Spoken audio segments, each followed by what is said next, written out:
G'day and welcome to Wellywood Wargaming. My name is Damon, and in this video I'll be exploring the 5 best, or at least my 5 best games of Games Workshop's yesteryear that I think that they should bring back into production forthwith. So let's get into it. Before I get started though, please do like, share, subscribe. Check out the Patreon as well to keep me doing more of what I truly do love doing.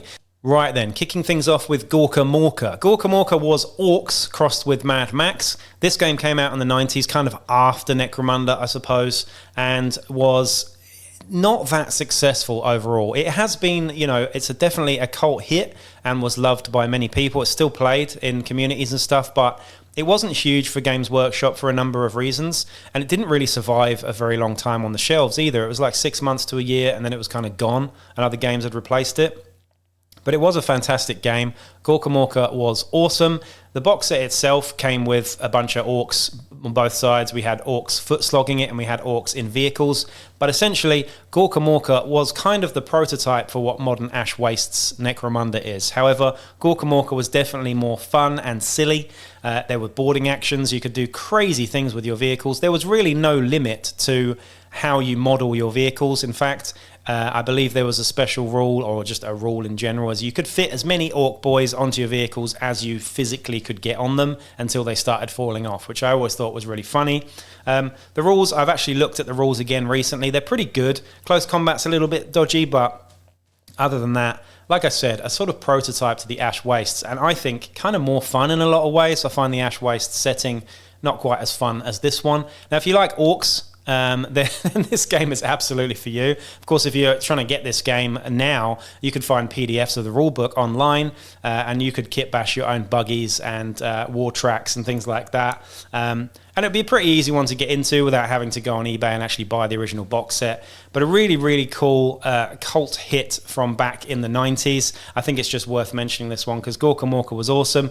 Will Games Workshop bring back Goram Mora? I don't think so. It's kind of a niche within a niche, and they've kind of covered that base with Ash Wastes now, I suppose. But it certainly was a fun one and something that I'd really like to get playing again should I find members in the community here in Sydney. That would be awesome. I'd love to start playing this one again. I've never been a huge greenskin lover, I have to say, but Goram Mora was definitely one of those systems that I can get down with. Alright, so the next one to look at here is Space Hulk. Now, Space Hulk, I think, out of the list that I've got here of 5 games, is probably the most likely one to actually come back, especially seeing as we've just seen the new versions of Termies, or Terminators, in 40k, and Gene Stealers and Tyranids and all that too. It would be a real shame if they didn't ride the current wave of Terminators and Tyranids and make a new, shiny Space Hulk box set. Now, Space Hulk is just freaking awesome. This is Warhammer 40k in its absolute purest form. The original first edition of Space Hulk came out way back when. I remember being very, very small and playing it in my Games Workshop hometown store of Cambridge. Shout out to Cambridge. And the rules were really, really simple then. They were easy for me to pick up as a kid.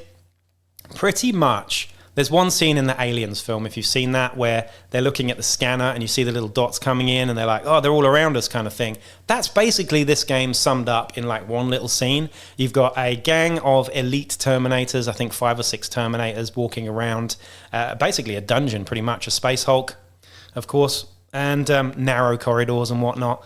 And the Gene Stealer player has these little blip tokens that turn into Gene Stealers.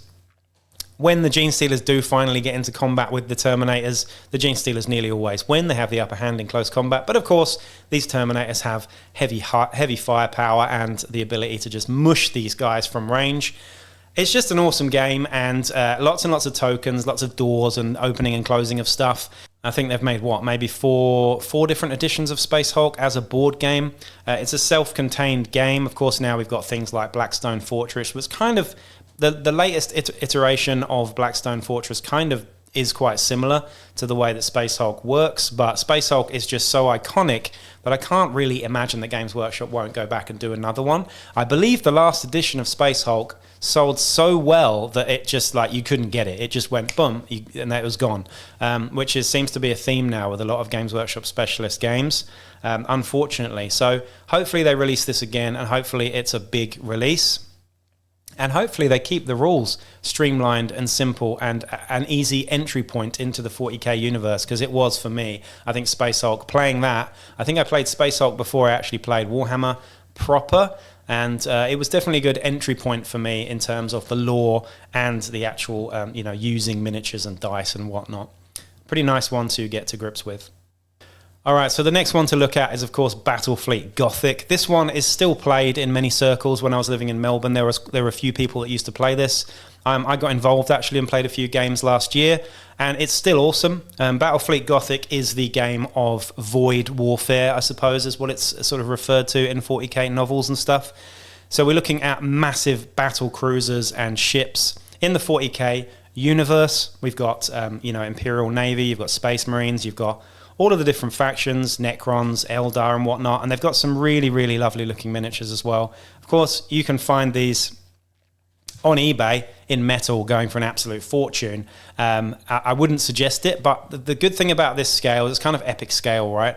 The good thing about this scale is that there are lots of third-party manufacturers, I suppose, and 3D printers out there that do Battlefleet Gothic stuff, so you can definitely find the rules as a PDF for Battlefleet Gothic, and some miniatures out there as well, as sort of 3D files as well. So it's definitely something that you can get into. Again, Battlefleet Gothic, the rules themselves are quite complex, but just really, really cool. If you like the idea of void warfare, if you liked Aeronautica Imperialis, but you want to go up in scale, then this is kind of that. You've got ordnance, you've got, asteroid belts and clouds of gas and stuff. It's just really, really fun, and really, really sort of narrative and fluffy as well. All of the sort of Horus Heresy novels that I've read, a lot of them contain sort of like well-descripted, well-written sort of accounts of void warfare and just kind of how it would go down, and how powerful the sort of lances on these ships are and stuff. And playing it on an actual board is just super fun, and definitely something I would highly recommend if you haven't played it at all. Battlefleet Gothic, though, for those that loved it, it's still very, very much alive in our hearts, and I think there's still a thriving community out there that plays Battlefleet Gothic. But will Games Workshop actually get around to doing this one again? I'm not sure. It certainly is an option. Of course, we've just had Legions Imperialis, which I just did a video on. So we've got some epic scale stuff coming out. This is even more epic scale, I suppose. But will they actually release this one again? I'm not sure. I'd love to think that they would, but I'm not able to really forecast whether they will or not. It would be great if they did something like this or similar. I think they definitely deserve to explore this area of the 40k universe anyway. So that's Battlefleet Gothic. The next one, and one that's very close to my heart, is 1993's Manowar, not to be confused with the band Manowar. This is a specialist game from Games Workshop in an epic scale. Again, this one is in the epic scale, but in the old world setting. So very, very, very cool here. And this is a game of sea combat or naval battles in the fantasy world. And I have to say, I absolutely fell head over heels in love with this game when I was younger. I had nearly all of the miniatures. Of course, my mum ended up selling all of my stuff eventually, but it's very hard to find miniatures for Manowar these days. But Manowar, you had like dwarf fleets of sort of nautiluses and heavy armored, sort of big chugging ships and whatnot, and you had Bretonnians and elves with very fast, sleek ships with sails and whatnot, as you can see from the pictures here. Every single faction in the old world, I believe, was represented in Manowar. They did 2 expansions. The second expansion, I think, had all the Chaos factions in it, so you actually had fleets of Slaneshi ships that looked like sort of Persian ships. Skaven, I think I had a Skaven fleet that was just awesome.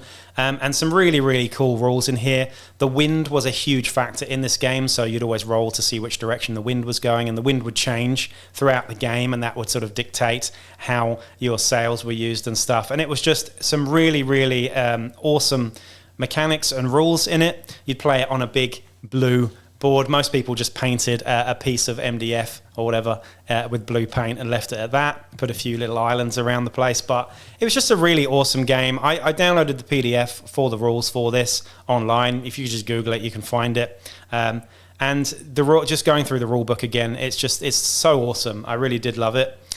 You had sort of boarding actions and whatnot as well. And in fact, there was even a few flyers as well. I think you had Pegasuses, and Chaos Dwarfs had the little flying Red Bull guy as well. But yeah, just a trip down memory lane from me there, checking out Manowar. Of course, you could get into this now, and I've seen a few sort of STL files for Manowar ships and galleys and whatnot out there, and the full rules can be pretty much found online for free if you want to.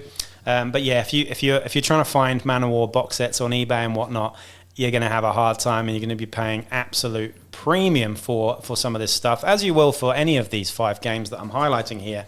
So the best thing to do really is just have a look out there to see if anyone's doing sort of STL printable files and whatnot, because I think this epic scale, you know, you're not looking for like absolutely amazing detail. You just want your fleet to look good from a distance, just like you do with Legions Imperialis and Epic and whatnot as well.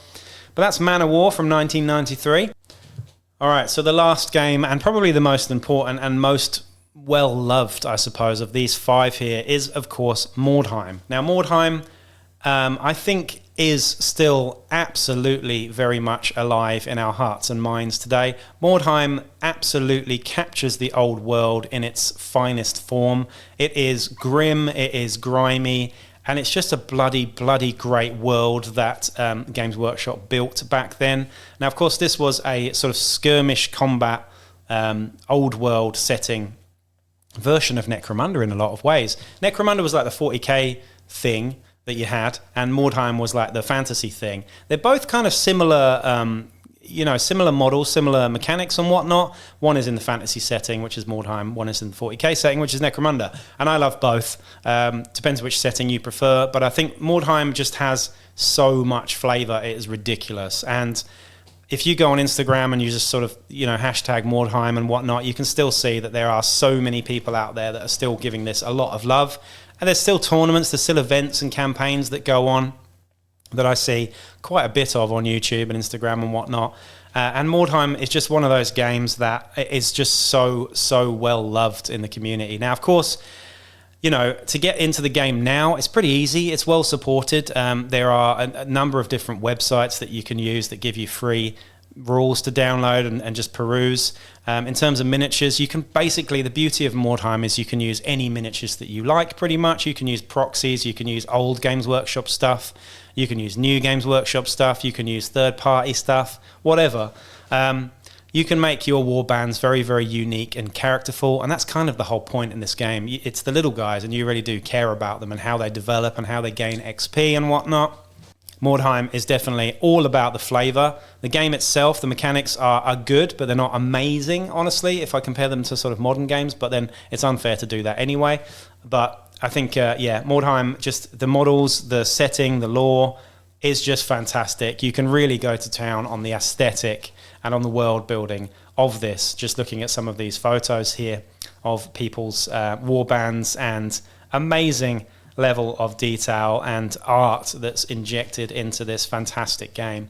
So will they bring Mordheim back again? Well, this is an interesting thing to talk about because obviously now we've had the old world brought back. Now, if the old world's coming back, that gives me a little bit of hope that perhaps Mordheim or something similar will be coming back at some point soon. We can only hope, right? But if it doesn't, that's not a problem, because if it ain't broke, don't fix it, right? And I think those of you who play Mordheim out there will probably agree that it's pretty much a perfect game in a lot of ways, and there's no reason to bring it back. Anyway, in summary, those are the 5 that I picked for Games Workshop to bring back forthwith. Of course, there is an element of if it ain't broke, don't fix it. You could, of course, still play these games, and you will, of course, still play these games out there in the community. But I'd love to see some love for those 5. I think Space Hulk is probably the most likely to come back there, if I'm honest. Mordheim perhaps too. But I guess we'll have to wait and see. And I hope you enjoyed that video anyway. It's some food for thought, I suppose. And I will catch you in the next video. Peace out.